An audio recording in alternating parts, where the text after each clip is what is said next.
এসে গেছে সবাই সরস্বতী পূজা দেখতে। প্রথমে সবাই চাঁদা দিবে, তারপর খিচুড়ি আর বুন্দিয়া খেয়ে পয়সা বসুল করবে। সিঙ্গেল ছেলেরা দেখতে থাকবে, আর যাদের গার্লফ্রেন্ড আছে তারা ঘুরে বেড়াবে। গার্লফ্রেন্ডকে নিয়ে ওতে যাবে, তারপর খাওয়া দাওয়া করবে আর টপাটপ করবে।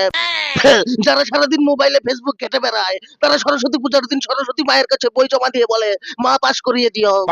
সরস্বতী মা ছাত্রীদের সব কাণ্ড দেখে তাদেরকে বলেছে, হারামজাদা সারাদিন মোবাইলে ফেসবুক দেখিস, এখন বই জমা দিয়ে কি হবে, মোবাইলটা জমা দে।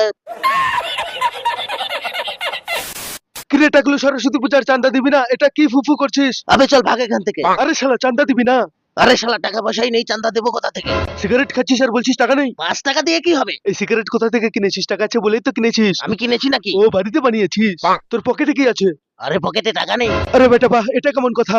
তোর কাছে সিগারেট খাওয়ার টাকা আছে কিন্তু সরস্বতী পূজার চাঁদা দেওয়ার টাকা নেই? আরে এটাই আমার লাস্ট সিগারেট ছিল। আরে শালা, পকেটে এতগুলো সিগারেট রেখেছে আর বলছে লাস্ট সিগারেট এটা। এনে শালা, তুই এটা নে, এটা পরে মেলায় চলে আসিস। আমি এটা দিয়ে আমি কি করবো শালা? আরে শালা, এরকমই প্যান্ট কিনবি নতুন নতুন দুটো আর চলে আসবি মেলা দেখতে। এইসব সিগারেট ফিগারেট খেয়ে কি হবে শালা? শুধু ধোয়া বেরোই বাস। এরকম নতুন প্যান্ট কম দামে মাত্র 10 টাকা দিয়ে কিনলে তোর টাকাও বাঁচবে, তুই মেলাতেও পরে যেতে পারবি আর সরস্বতী পূজার চাঁদাও দিতে পারবি। হিরোগিরি কম মার আর এইগুলো প্যান্ট কিনে পর। হিরোগিরি সিগারেট ফুফু করলে হবে না, এই প্যান্ট পরলে হবে। ঠাকুর সাহেব একটু দাঁড়ান, আমি আপনার সেবা করে দিই। এটা আমি কি দেখলাম? রামলাল ওঠে, এবার অনেক হয়েছে। আমি সরস্বতী পূজার খিচুড়ি খেতে যাচ্ছি। আরে ঠাকুর, সরস্বতী পূজার চাঁদা না দিয়েই তুই খিচুড়ি খেতে এসেছিস? চাঁদা না দিলে তোকে খিচুড়ি খেতে দেবো না ঠাকুর। চাঁদার টাকা তুই দিয়ে যা ঠাকুর। সরস্বতী পূজার জন্য চাঁদার 50 টাকা তোকে দিতেই হবে ঠাকুর। এইবার আমি হ্যান্ডেল মারবো কি করে? আমি তো আছি ঠাকুর। সুনীল দা, তুই কলেজে অ্যাঞ্জেল প্রিয়া নামে যে মেয়েটাকে সরস্বতী পূজার দিন প্রপোজ করবি বলেছিলি, সেই মেয়েটাকে ছোটদা পছন্দ করে, আজকে নাকি ছোটদা প্রপোজ করতে যাবে বলছে। আমি পাঠাবো। সুনীল দা, কোথায় যাচ্ছিস? অ্যাঞ্জেলকে প্রপোজ করতে, অকাইকে বলবি না। বাইকের চাবিটা তুই আমাকে দে, আজকে বাইকটা আমার লাগবে, সরস্বতী পূজা দেখতে কলেজে যাব। বাইকে তেল নেই, যা। তুই বাইকের চাবিটা আমাকে দে, আমি তেল ভরে নেব। আমি অ্যাঞ্জেল প্রিয়াকে 6 মাস থেকে লাইন মারছি আর তুই ওকে প্রপোজ করবি, ভাবিস কি করে? তুই তো 6 মাস আর আমি 1 বছর ধরে অ্যাঞ্জেলের পেছনে পড়ে আছি। আজকে অ্যাঞ্জেল প্রিয়াকে প্রপোজ তো আমিই করবো। আমার হাতটা ছেড়ে দাও কায়।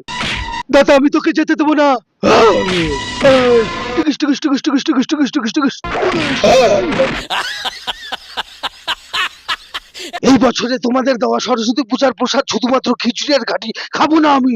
এই বছর আমি প্যান্ডেলের ভেতরে ঢুকে সরস্বতী পূজার প্রসাদ চুরি করে খাবো।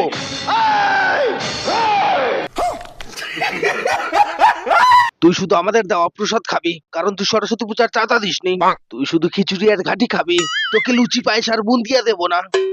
আমি খিচুড়ি ঘাটি লুচি পায়েস বুন্দিয়া সবই খাবো, কারণ আমি 20 টাকা চাঁদা দিয়েছি। ভাই, সরস্বতী পূজাতে আমি চাঁদা দিতে পারবো না, কারণ মালকেও গিফট দিতে হবে। ভাই, কিছু টাকা দে না। চক ভাগ এখান থেকে। আরে তুই রাগ করছিস কেন? হ্যাঁ, 200 টাকা দিয়ে দেবো। দিবি তো বন্ধু? আবে ঠিক আছে, নিস বাড়া। থ্যাংক ইউ বন্ধু। তোর এই 200 টাকা আমি কালকের মধ্যেই শোধ করে দেবো। সরস্বতী পূজাতে মাল পাঠাতে যাবো। টাকাটা দিলে হয়।